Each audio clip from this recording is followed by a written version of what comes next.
Zoezi hilo limefanyika chini ya usimamizi wa kitengo cha kuzuia magendo cha TRA, ambapo afisa mfawizi wa TRA katika kitengo hicho, Hosea Magoma, amebainisha aina ya bidhaa zilizoteketezwa, akisema nyingi zimekamatwa zikiwa zimesafirishwa kinyume cha sheria na nyingine zikiwa zimepitwa muda wake, hivyo kuhatarisha afya za walaji. Ambao tumekuja kufanya uteketezaji wa bidhaa tofauti za magendo ambazo zimekamatwa kwa sababu tofauti, ikiwemo kwa zime expire, nyingine zimeingizwa bila kufuata utaratibu, nyingine zimezuiliwa kutumika nchini lakini watu bado wameziingiza kwa njia za magendo na zikawa zimekamatwa. Kwa sababu hizo ndio zilizotuleta hapa zilizosipelekea kukamatwa mzigo, na leo hatimaye umeteketezwa.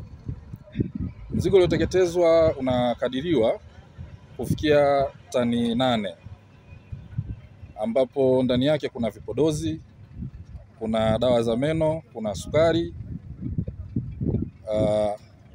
kuna nyavu na bidhaa nyingine tofauti.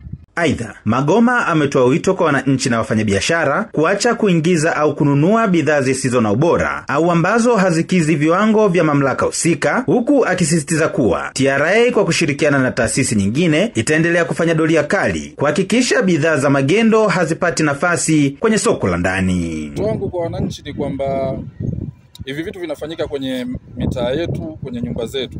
Kwa hiyo endapo kuna mtu anafanya hiki kitu, tunaomba ushirikiano wako, utufikishie taarifa ili tuweze kudhibiti, kwa sababu haya tunayoyafanya ni kwa ajili ya manufaa ya jamii nzima. Lakini pia kwa ambaye anafanya, utaratibu upo wazi, afuate utaratibu, kwa vile ambavyo haviruhusiwi asilete, kwa vile ambavyo vinaruhusiwa apite forodhani kwa ajili ya makadirio ya kodi, aweze kulipia na vitumike katika njia ambazo zinastahili na zilizoruhusiwa.